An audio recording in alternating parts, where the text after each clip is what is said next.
Hello and welcome to Estuary TV News with me, Helen Barley. On tonight's show, could this be the end of the road for an ancient local walkway? We talk to Marcus Chan at Ski about building safer and stronger communities. And Dan Kemp gives us an overview of what's going on with local sports clubs. But first, here's James Dunn with the news headlines.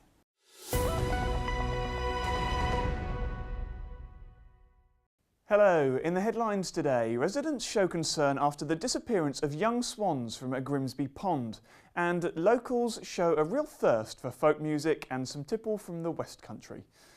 The disappearance of cygnets from the Duke of York Gardens in Grimsby is starting to concern some local residents. Swans have been nesting on the island in the River Freshney, which runs through the park every spring for years. But after briefly being spotted earlier this spring, they've not been seen again, and some regular parkgoers believe local youths are responsible.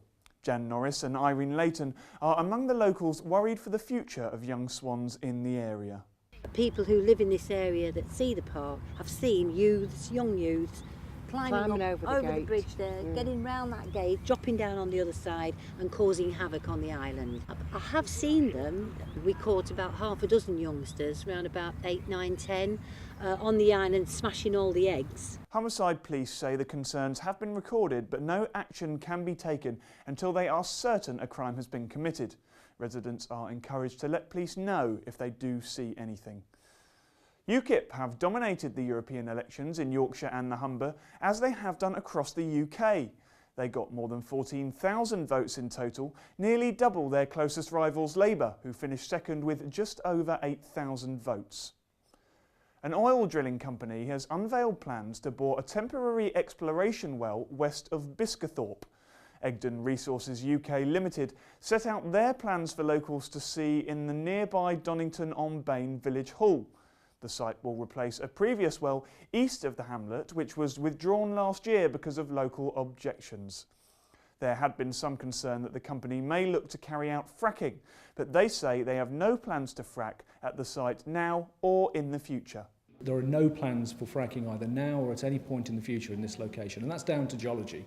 The geology in this area just isn't suitable for that, and we can be absolutely clear on that. Indeed, we have given undertakings to the landowner who we're leasing the site from to that effect as well. And the British Geological Survey, who came out with a report in 2013, their map clearly shows those areas with potential and support what we're saying as a company in that sense. Now, so that I think that we can be absolutely clear on that. There will be no hydraulic fracking operations here either now or at any point in the future. Budget airline Jet Extra has committed to maintain routes out of Humberside Airport after its first year of flying from the destination. The company managed to turn a profit in year one and started season 2 this weekend with the first summer flight to Alicante in Spain. And they've also announced that British Airways will replace their former carrier Volotea as they abandon the low-cost model for a more transparent and inclusive pricing structure. It was a good season for us. It improved the concept in our business plan, and it made us confident to recommit to Humberside again for 2014. For this year, we've switched, and we've actually brought the UK's flag carrier British Airways in to operate our flights for us. So for passengers, that should mean it's a lot nicer service. They're going to be on a brand new aircraft. They're going to be full leather seats with spacious legroom, and they're going to have the BA standard service on board. So we know it's a quality product that we're bringing to Humberside. Yeah, it's great. I mean, we want more holiday charters to come here. I mean, the airport's very busy with its scheduled flights and obviously with the support that's going out to the offshore industry. But actually, because more residents want to travel on holiday from somewhere local, actually the more charter airlines we can get in here flying people away on holiday, the better. So quite frankly, with the change in the environment in terms of the economic outlook for the region, and for the fact that a lot of tour operators went out of business over the last sort of 10 years, we've had to focus on where actually we're able to maintain jobs, maintain security of employment for our employees at the airport. But now, as we're seeing an economic change come around, and we're seeing that there is more activity in the markets for tourism and charter, we're working with people such as Daniel and Shay from Jet Extra to bring in services that historically were very, very popular. And finally, despite the rain, festival goers couldn't get enough folk and cider at the Signal Box Inn in Cleethorpes this bank holiday weekend. During 3 days of music, local cider lovers managed to drink every last drop of 115 out of 120 guest ciders they had in for the festival. And that's especially impressive for what claims to be the smallest pub on the planet. But licensee Alan Cowood said they were never in danger of running out because he always keeps some in reserve. Well, I'm afraid that's all we got time for today. I'll see you for the next bulletin. Thanks, James. Constant work is needed to maintain our road networks, and work due to take place on the A180 looks set to improve things for road users.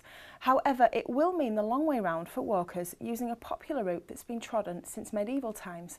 Emma Lingard spoke to residents about what the council can do to help them get over the issue they have with the planned diversion.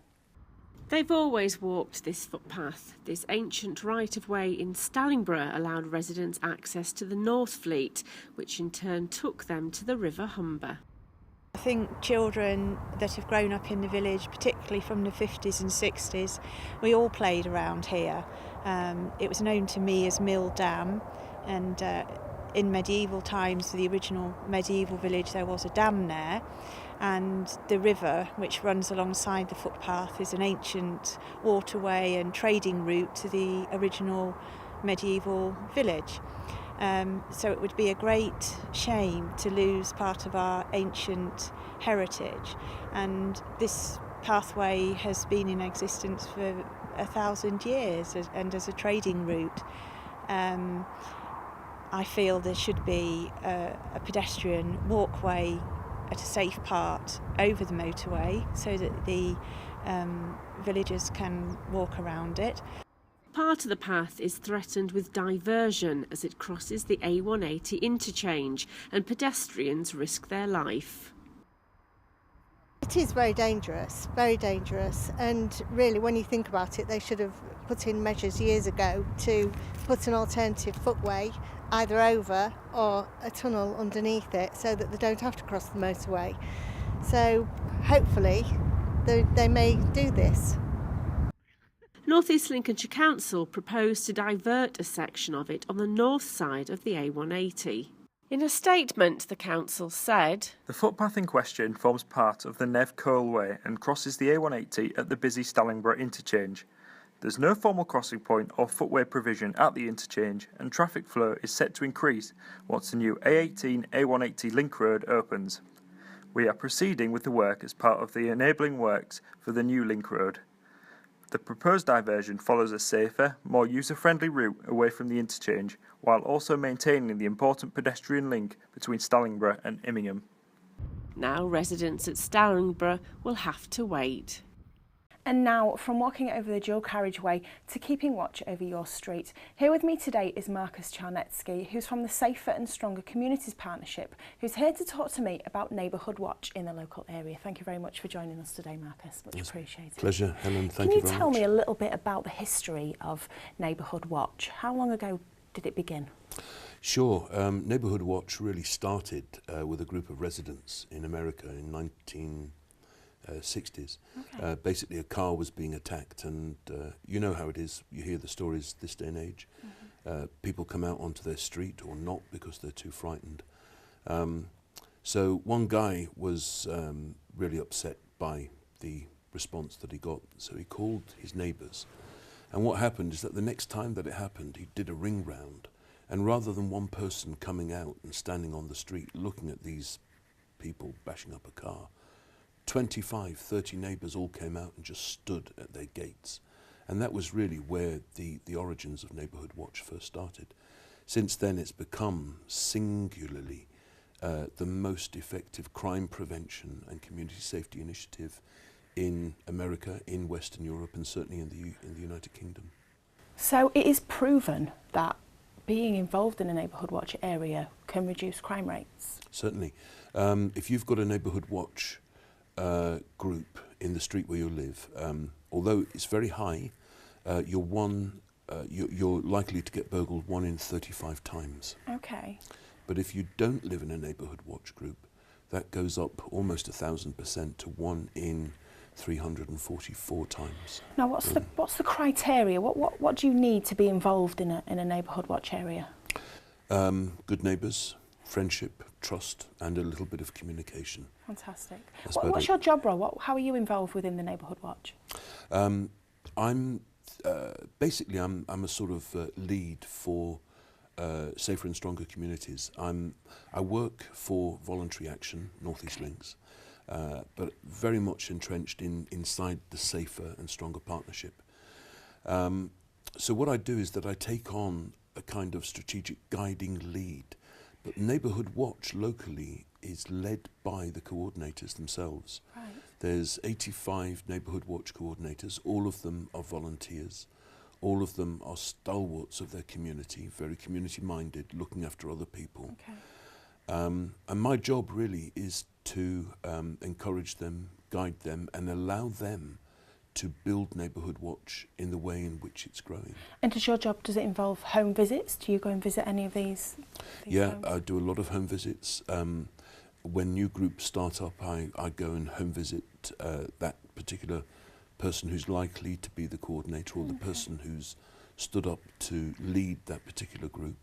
And then I'll meet small groups of residents and just begin a dialogue with them to have a wider discussion with their neighbours. What sort of thing do you look for if you go into somebody's home and they're interested in becoming involved? What sort of thing do you look for within that home and in that person? I don't look for anything inside of the home. You don't? You know, no, it's the person, It's the person that I'm interested in. Now, if the person has got the wherewithal to call me, to want to start a Neighbourhood Watch group, then I'm going to listen to them. Without a shadow of a doubt, the most important quality is the ability to want to do something. Okay. You know, and that doesn't have any skill factor to it. It's about you want to do something. It can be as a reaction to, you know, yobs in the street or a high spate of domestic burglaries, lots of car crime. You can react to that, say, right, I'm not going to take it anymore. Brilliant. If you want to do something. Okay, great. Or, and just quickly, can we ask, how can people get involved? What's the best way to contact you? Is there a website, a phone number? The best way is phone number, which is Grimsby 324 976. And don't be afraid of getting the surname wrong. I respond to anything. Marcus is good enough. Marcus, yeah. just Marcus. Yeah. That's brilliant. Thank you ever so much for joining me today, Marcus. Thank you, Helen. Really appreciate it. Thank you. Now here's Dan Kemp with the sports news. Thanks, Helen. Football clubs around our region have started to decide on whom they will be retaining for next season. It appears that Robert Coran and Abdoulaye Faye will not be kept on by Hull City, but defender Joe Dudgeon and centre-forward Matty Fryatt will be offered new deals. The Tigers have also offered new contracts to their backup goalkeepers Steve Harper and Eldin Jakupovic. Scunthorpe United have renewed the contract of centre-half David Murphy. The defender has signed a new 2-year deal at Glanford Park, whilst his defensive partner Niall Canavan has been linked to a move to Sheffield Wednesday. Grimsby have extended the current contracts of James McKeown, Craig Disley and Scott Nielsen. The trio all played big parts in the Mariners' campaign last term and will now get the chance to rectify the playoff heartbreak, whilst veteran defender Chris Doig now steps up to become player assistant manager. Dual-code international Seta Martins Sarr, Hull FC's latest signing, made his debut for the Black and Whites on Friday night, as did youngster Callum Lancaster, but neither could make a difference to the team's faltering form of 4 defeats on the bounce, as they lost 20 points to 6 at Headingley against Leeds. Hull KR, on the other hand, ran out victorious at home to London Broncos. The Robins put away 9 tries to defeat their visitors from the capital. Cleethorpes Town have announced that the former A&G Auto Repairs FC side will be joining their ranks from next season. They will become Cleethorpes Town A and play in the East Links Combination League. The side will be based at the club's home, the Linden Holmes Club, and means Town now have 3 sides playing at a senior level. Back to you, Helen. Now, don't forget that if you have any news stories or views you would like to share with us, you can now get in touch by phone on 01472 315561 or via social media on Facebook or Twitter at Estuary TV or email news@estuary.tv. That's all we've got time for. Thank you for watching. Goodbye.